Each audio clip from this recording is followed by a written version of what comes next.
Hi welcome back to our channel. ಎಲ್ಲರೂ ಹೇಗಿದ್ರೆ ಎಲ್ಲರೂ ಚೆನ್ನಾಗಿದ್ದೀರಾ ಅಂತ ಅಂದ್ಕೊಂಡಿದ್ದೀನಿ. ನಾನು ಕೂಡ ತುಂಬಾ ಚೆನ್ನಾಗಿದ್ದೀನಿ.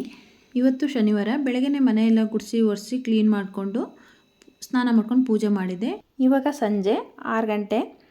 ಬಾಗಿಲು ತೊಳ್ಕೊಂಡು ಬಾಗಿಲಿಗೆ ಅರಿಶಿನ ಕುಂಕುಮ ಇಟ್ಕೊಂಡು ಒಂದು ಚಿಕ್ಕದಾಗಿ ರಂಗೋಲಿ ಬಿಟ್ಕೊಳ್ಳೋಣ ಅಂದ್ಬಿಟ್ಟು ರಂಗೋಲಿ ಹಾಕ್ಕೊಂಡೆ. ನಂಗೆ ಅಷ್ಟೊಂದೆಲ್ಲ ದೊಡ್ಡದಾಗಿ ರಂಗೋಲಿ ಎಲ್ಲ ಬರೋಲ್ಲ, ಏನೋ ಮನೆ ಬಾಗಿಲಿಗೆ ಒಂದು ಬಿಡೋಷ್ಟು ಬರುತ್ತಷ್ಟೇ. ತುಂಬ ದಿನದ ನಂತರ ನನ್ನ ದಿನಚರಿ ಶೇರ್ ಮಾಡ್ಕೊತಿದ್ದೀನಿ. ಇವತ್ತಿನ ಈ ವಿಡಿಯೋ ಯಾರಿಗಾದ್ರೂ ಇಷ್ಟ ಆಗಿದ್ರೆ ಪ್ಲೀಸ್ ಒಂದು ಲೈಕ್ ಮಾಡಿ, ಶೇರ್ ಮಾಡಿ, ಕಮೆಂಟ್ ಮಾಡಿ. ಹಾಗೆ ಸಬ್ಸ್ಕ್ರೈಬ್ ಮಾಡದೆ ಯಾರಾದರೂ ನೋಡ್ತೀರಿ ಪ್ಲೀಸ್ ಒಂದು ಸಬ್ಸ್ಕ್ರೈಬ್ ಮಾಡ್ಕೊಂಡು ನೋಡಿ. ಇವತ್ತು ಶನಿವಾರ ಸಂಜೆಯಿಂದ ಸಂಡೇ ಮಧ್ಯಾಹ್ನ 11 ಗಂಟೆವರೆಗೂ ಹೇಗೆಲ್ಲ ಇತ್ತು ದಿನ ಅಂದ್ಬಿಟ್ಟು ನಿಮ್ಮ ಜೊತೆ ಶೇರ್ ಮಾಡ್ಕೊತೀನಿ. ಬಾಗಿಲೆಲ್ಲ ತೊಳೆದು ಅರಿಶಿನ ಕುಂಕುಮ ಇಟ್ಕೊಂಡೆಲ್ಲ ಆದಮೇಲೆ ಸಂಜೆ ದೀಪ ಹಚ್ಬಿಟ್ಟು ಕಡ್ಡಿ ಬೆಳ್ಕೊಂಡು ಆರತಿ ಮಾಡ್ಕೊತೀನಿ. ಬೆಳಗ್ಗೆ ತೆಂಗಿನಕಾಯಿ ಹೊಡೆದು ಪೂಜೆ ಎಲ್ಲ ಮಾಡಿ ಇಟ್ಕೊಂಡಿದ್ದೆ, ಅದನ್ನೆಲ್ಲ ಇವಾಗ ಎತ್ತಿಕ್ಬಿಟ್ಟು ಪೂಜೆ ಮಾಡಿಕೊಂಡು ಹಾಗೆ ಮಕ್ಕಳಿಗೆ ಹಾಲು ಕಾಯಿಸಿಟ್ಟಿದ್ದೆ. ಹಾಗೆ ಬಿಸಿ ಮಾಡಿಕೊಂಡು ಮಕ್ಕಳಿಗೆ ಹಾಲು ರೆಡಿ ಮಾಡ್ಕೊಡೋಣ ಅಂದ್ಬಿಟ್ಟು ರೆಡಿ ಮಾಡಿಕೊಟ್ಟು ಹಾಗೆ ನನಗೆ ಕಾಫಿ ಮಾಡ್ಕೊಳ್ಳೋಣ ಅಂದ್ಬಿಟ್ಟು ಡಿಕಾಷನ್ ರೆಡಿ ಮಾಡಿಟ್ಟಿದ್ದೆ. ಡಿಕಾಷನ್ ಹಾಕ್ಕೊಂಡು ಕಾಫಿ ರೆಡಿ ಮಾಡಿಕೊಂಡೆ.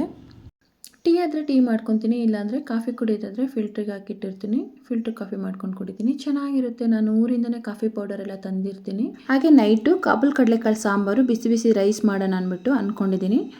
ಕಾಫಿ ಎಲ್ಲ ಕುಡಿದು ಮಕ್ಕಳಿಗೆಲ್ಲ ಕೊಟ್ಬಿಟ್ಟು ಕಾಬೂಲ್ ಕಡಲೆಕಾಳು ಸಾಂಬಾರು ಮಾಡಿ ರೈಸ್ ಮಾಡ್ತೀನಿ ನೈಟ್ ಊಟಕ್ಕೆ. ಅಡುಗೆ ಎಲ್ಲ ರೆಡಿ ಆಯಿತು. ಕಾಬೂಲ್ ಕಡಲೆಕಾಳು ಸಾಂಬಾರು, ರೈಸು, ಮಕ್ಕಳಿಗೆ ಊಟ ಹಾಕಿ ಕೊಡ್ತೀನಿ. ಟೈಮ್ ಇವಾಗ 9 ಗಂಟೆ ಆಗಿದೆ ನೈಟು. ಮಕ್ಕಳು ಹೋಮ್ವರ್ಕ್ ಮಾಡ್ತಾಯಿದ್ರು, ಹೋಮ್ವರ್ಕ್ ಎಲ್ಲ ಮುಗಿಸ್ಕೊಂಡು ಊಟ ಮಾಡಿಕೊಂಡು ಎಲ್ಲರೂ ಮಲ್ಕೊಂಡ್ವಿ. ಇವತ್ತು ಸಂಡೇ ಬೆಳಗ್ಗೆ ನೈಟ್ ಮಾಡಿದಂಥ ಕಾಬೂಲ್ ಕಡಲೆಕಾಳು ಸಾಂಬಾರಿಗೆ ಪೂರಿ ಮಾಡಿಕೊಂಡೆ. ತುಂಬಾ ಚೆನ್ನಾಗಿರುತ್ತೆ ಕಾಬೂಲ್ ಕಡಲೆಕಾಳು ಗಸಿ ಜೊತೆಗೆ. ಪೂರಿ ಮಾಡಿಕೊಂಡು ಟಿಫನ್ ಮಾಡಿಕೊಂಡು ಮೇಲೆ ಬಂದ್ವಿ. ನಾನು ನನ್ನ ಮಗಳು ಸಾಕ್ಸ್ ತೊಳೆಯೋಣ, ಅವಳದು ಸ್ವಲ್ಪ ಶೂ ತೊಳೆಯೋಕ್ಕಿತ್ತು, ತೊಳೆದಾಕೋಣ ಅಂದ್ಬಿಟ್ಟು ಅಷ್ಟರೊಳಗಡೆ ನನ್ನ ಮಗಳು ಬಂದುಬಿಟ್ಟು, ನನ್ನ ಮಗ ಕಾಲೇಜಲ್ಲಿ ಪ್ರಾಜೆಕ್ಟ್ ಇದೆ ಅಂದ್ಬಿಟ್ಟು ಈರುಳ್ಳಿನ ಮೊಳಕೆ ಬಡಿಸ್ಬಿಟ್ಟು ಆ ಮೊಳಕೆ ಬಂದಿದ್ದಂಥ ಈರುಳ್ಳಿನ ಪಾಟಿಗೆ ಹಾಕಿಟ್ಟಿದ್ದೆ. ಅದನ್ನು ನಾನು ಇವತ್ತು ಕಿತ್ಬಿಟ್ಟು ಮಮ್ಮಿ ಈರುಳ್ಳಿ ಬಂದಿದೆ ಅದನ್ನ ಕಿತ್ಬಿಟ್ಟು ಏನಾದ್ರು ಸ್ನ್ಯಾಕ್ಸ್ ಮಾಡೋಣ ಅಂದ್ಬಿಟ್ಟು ನನ್ನ ಮಗಳು ಕೀಳ್ತಾ ಇದ್ದಾಳೆ. ಕೀಳ್ತಿರೋದನ್ನ ವೀಡಿಯೋ ಮಾಡ್ಕೊ ಮಮ್ಮಿ, ನಾನು ತೋರಿಸ್ತೀನಿ ಹೇಗೆ ಕೀಳೋದು ಅಂದ್ಬಿಟ್ಟು ಅಂತ ಹೇಳಿದ್ದು. ಹಾಗೆ ಒಂದು ವೀಡಿಯೋನೂ ಕೂಡ ಮಾಡ್ಕೊಂಡೆ. ನೋಡಿ, ಇನ್ನೂ ಚಿಕ್ಕದು ಬಂದಿದೆ, ಜಾಗ ಅಷ್ಟೊಂದು ಸಾಕಾಗಿಲ್ಲ, ಹಾಗಾಗಿ ಇನ್ನೂ ಚೆನ್ನಾಗಿ ಬೆಳೆದಿಲ್ಲ. ಆದರೂ ತುಂಬ 3 ತಿಂಗಳು ಮೇಲೆ ಆಯಿತು, ಅಷ್ಟೊಂದೇನು ನೀಟಾಗಿ ಬಂದಿರಲಿಲ್ಲ. ಯಾವುದು ಬಂದಿಲ್ಲ ಬಿಡಮ್ಮ, ಇದೊಂದು ಮಾತ್ರ ಬದುಕಿದೆ ಗೈಸ್.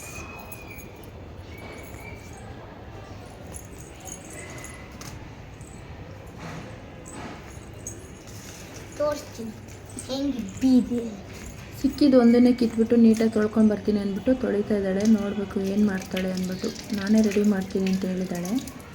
ನನಗೇನಾದರೂ ಕೆಲಸದಲ್ಲಿ ಹೆಲ್ಪ್ ಮಾಡು ಅಂದರೆ ಮಾಡಲ್ಲ, ಅವಳೇ ಸ್ವಲ್ಪ ಡಿಫ್ರೆಂಟು. ಅವಳಿಗೆ ಏನು ಬೇಕು ಅದನ್ನೇ ಮಾಡ್ತಾಳೆ. ಸಂಡೇ ಮನೆಯಲ್ಲಿದ್ದರೆ ಏನಾದ್ರು ಒಂದು ಟ್ರೈ ಮಾಡ್ತಾನೆ ಇರ್ತಾಳೆ. ಗಂಡೆ ಸ್ವಲ್ಪ ದೊಡ್ಡದಾಗಿ ಕಾಣಿಸ್ತಿದೆ. ಸಾಂಬಾರಿಗೆ ಏನು ಹಾಕಲ್ಲ, ಚಿಕ್ಕದ ಫ್ರೈ ಮಾಡಿದ್ರೆ ಮಾತ್ರ ಹಾಕ್ಕೋಬೋದು. ಬಿದ್ದು ನೋಡೋಣ ಮನೆಗೆ ನೋಡ್ಕೊಂಡು. ನನ್ನ ಮನೆಗೆ ಹೋಗಿ ಏನು ನೋಡ್ತೀಯ? ಇದನ್ನು ಇಷ್ಟು ಕಟ್ ಮಾಡಿ ಸಿಪ್ಪೆ ಬಿಡಿಸಿ ತೋರಿಸ್ತೀನಿ ಹೇಗೆ ಬಂದಿದ್ದೀನಿ.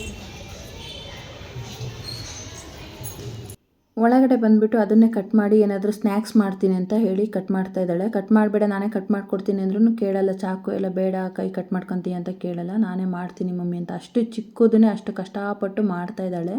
ತುಂಬ ಸ್ಮೂತ್ ಆಗಿದೆ, ಅಷ್ಟೊಂದು ಕಣ್ಣಲ್ಲಿ ನೀರು ಬರಲ್ಲ.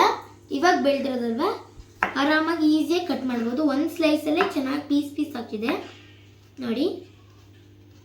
ನಂಗೆ ತುಂಬ ಇಷ್ಟ ಆಗ್ತಿದೆ ಇದು. ಅವರಪ್ಪ ಯಾವಾಗಲೂ ನೆರಗಡಲೆ ಬೀಜದಿಂದ ಸ್ನ್ಯಾಕ್ಸ್ ಮಾಡೋರು, ಅದನ್ನ ನೋಡ್ಕೊಂಡಿದ್ದಾಳೆ. ಹಾಗಾಗಿ ಇವತ್ತು ನಾನು ಬಾದಾಮಿಯಿಂದ ಸ್ನ್ಯಾಕ್ಸ್ ಮಾಡ್ತೀನಿ ಅಂದ್ಬಿಟ್ಟು ಮಾಡ್ತಾ ಇದ್ದಾಳೆ. ಬಾದಾಮಿನ ಕಟ್ ಮಾಡಿಕೊಂಡು ತುಪ್ಪದಲ್ಲಿ ಹುರ್ಕೊಂಡ್ಬಿಟ್ಟು ಅದಕ್ಕೆ ಸೌತೆಕಾಯಿ, ಈರುಳ್ಳಿ ಎಲ್ಲ ಕಟ್ ಮಾಡಿ ಹಾಕ್ಕೊಂಡು ಒಂದು ಸ್ನ್ಯಾಕ್ಸ್ ಮಾಡಿ ತಿಂತಾಳೆ. ಈ ರೀತಿ ಮಾಡಿಕೊಂಡ್ರೆ ಅವಳಿಗೆ ತುಂಬಾ ಇಷ್ಟ. ಅವರಪ್ಪ ಯಾವಾಗಲೂ ಇದೇ ರೀತಿ ಮಾಡಿಕೊಡ್ತಾ ಇರ್ತಾರೆ ಮನೆಯಲ್ಲಿದ್ದರೆ ಅವಳಿಗೆ. ಅದಕ್ಕೋಸ್ಕರ ಅವಳು ಇವತ್ತು ಪಪ್ಪ ಡ್ಯೂಟಿಗೆ ಹೋಗಿದ್ದಾರೆ, ನಾನೇ ಮಾಡ್ತೀನಿ ಅಂದ್ಬಿಟ್ಟು ಮಾಡ್ಕೊತಾ ಇದ್ದಾಳೆ. ಬಾದಾಮಿ ಅಥವಾ ಕಡಲೆ ಬೀಜನ ಈ ರೀತಿ ಹುರ್ಕೊಂಡು ಸೌತೆಕಾಯಿ, ಈರುಳ್ಳಿ, ಟೊಮೊಟೊ, ಸ್ವಲ್ಪ ಉಪ್ಪು, ಹಾಗೆ ಸ್ವಲ್ಪ ಖಾರ ಪುಡಿ, ನಿಂಬೆಹಣ್ಣು ಹಾಕ್ಕೊಂಡು ಮಿಕ್ಸ್ ಮಾಡ್ಕೊಂಡು ತಿಂದರೆ ತುಂಬಾ ಚೆನ್ನಾಗಿರುತ್ತೆ. ನಾನು ಕೂಡ ತಿಂದಿದ್ದೀನಿ, ಅವರಪ್ಪ ಆವಾಗ ಮಾಡಿಕೊಡ್ತಾ ಇರ್ತಾರೆ. ಅದನ್ನು ಇವತ್ತು ಅವ್ರ ಮಗಳು ಟ್ರೈ ಮಾಡ್ತಾ ಇದ್ದಾಳೆ. ಮಾಡಿಕೊಡ್ತೀನಿ ಅಂತ ಅವಳೇ ಹೇಳಿದ್ರು, ನೋಡಬೇಕು ಹೇಗೆ ಮಾಡ್ತಾಳೆ ಅಂದ್ಬಿಟ್ಟು. ಎಲ್ಲವನ್ನು ಒಂದು ಬೌಲಿಗೆ ಹಾಕ್ಕೊಂಡು ಸ್ವಲ್ಪ ಪೆಪ್ಪರ್ ಪೌಡರು, ಸ್ವಲ್ಪ ಚಿಲ್ಲಿ ಪೌಡರು, ರುಚಿಗೆ ತಕ್ಕಷ್ಟು ಉಪ್ಪು, ಒಂದು ಸ್ವಲ್ಪ ನಿಂಬೆಹಣ್ಣು ರಸ ಹಾಕ್ಕೊಂಡು ಚೆನ್ನಾಗಿ ಮಿಕ್ಸ್ ಮಾಡ್ಕೊತಾಳೆ. ಇವತ್ತು ಇವಳು ಟೊಮೊಟೊ ಹಾಕ್ತಾಯಿಲ್ಲ, ಟೊಮೊಟೊ ಬೇಡ ಅಂದ್ಬಿಟ್ಟು ಹಾಗೆ ಮಾಡ್ಕೊತಾ ಇದ್ದಾಳೆ. ಚೆನ್ನಾಗಿರುತ್ತೆ ಇದು ಕೂಡ, ನಾನು ತಿಂದಿದ್ದೀನಿ, ಅವರಪ್ಪ ಅವಾಗ ಮಾಡಿಕೊಡ್ತಾ ಇರ್ತಾರೆ. ಇವತ್ತಿನ ಈ ಮಿನಿ ವ್ಲಾಗ್ನ ಇಲ್ಲಿಗೆ ಎಂಡ್ ಮಾಡ್ತಾಯಿದ್ದೀನಿ. ಈ ವಿಡಿಯೋ ಯಾರಿಗಾದ್ರೂ ಇಷ್ಟ ಆಗಿದ್ರೆ ಒಂದು ಲೈಕ್ ಮಾಡಿ, ಶೇರ್ ಮಾಡಿ, ಕಮೆಂಟ್ ಮಾಡಿ. Thank you.